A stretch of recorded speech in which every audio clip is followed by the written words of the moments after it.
It's very interesting because, as you well know, Trump has been framed as like the enemy of migrants, the enemy of immigrants, and the Democrats are the saviors, and the Democrats are the ones who care about these, downtrodden, marginalized, vulnerable people. But considering the reality of what's going on and the impact of their policies, that doesn't seem to be true.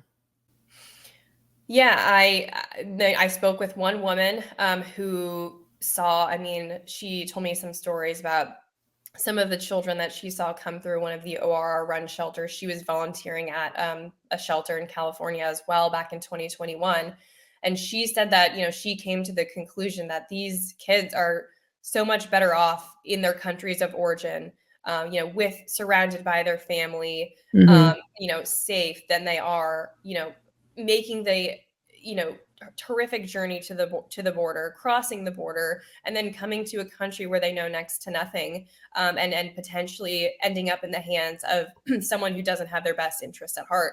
Um, I think another just shocking thing that I learned from these whistleblowers is that, at their specific shelter where they were volunteering at the Pomona shelter, where it was mostly Guatemalan kids coming through their shelter and waiting for their sponsors to be vetted. That Tara told me that, not all of the kids even spoke Spanish. I mean, some of the kids were indigenous Guatemalans who spoke a dialect of Mayan. So Wow. these are, it's not, these are kids, indigenous kids who are being brought over. And I think that, again, I think that gangs, do have a hand in that. I spoke with Jared Sadolski, who has told me that it's like kids are incentivized to cross the border and come over. They sometimes they're kidnapped from their homes and their countries of origin, and they're just pretty much like a hot commodity for these gangs. So I think that yeah, I think it's true that it makes you think and wonder, well, what is best for this child? Hmm. Yeah, because I think that the sort of open border policies are treated by progressives as the nice policy, like we have room, we have money, we should let these people in. They're coming from countries where they have nothing, where they're in poverty, where it's dangerous, where they don't have opportunities, etc.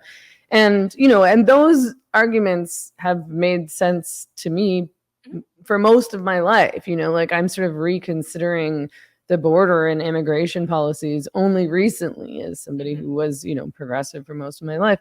And like of course you would want to help people who are in a bad situation and who are living in poverty and who don't have opportunities where in their countries and so on and so forth. But things are so much more complicated than that, obviously.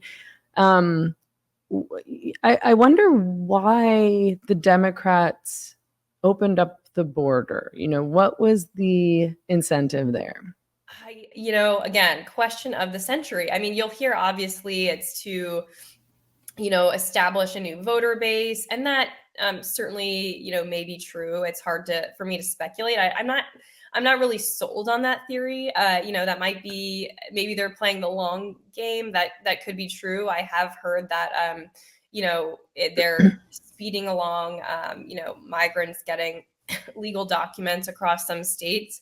I think there's a question as to, whether they can vote or not. But I, your guess is as good as mine. I mean, I think that it's, when I think about and when I looked into just how much money, for example, that NGOs are getting, the Office of Refugee and Resettlement works with a dozen or so NGOs that get upwards of, they altogether they get billions of dollars to Mm. shelter the unaccompanied children, and then they also contract with some NGOs, so that kids can receive post services post release. So they can receive services after they're released from shelters, whether that be, getting settled in their community, help with medical care, they're assigned, a case manager from one of the nonprofits.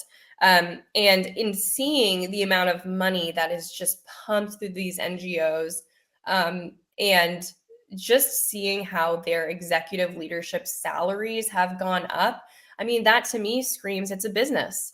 This is a business. And at this point, it's so entrenched and there's so much money flowing through the business of the NGOs that are working in this space within the U.S. And then there's NGOs that are also working below the border. You got HIAS Inc., IOM. The UN is involved in some of this, and so I think that this is just it moves money around. It's a huge business, and a lot of people are involved in it, and it's unfortunately, I do think that that's part of the picture here.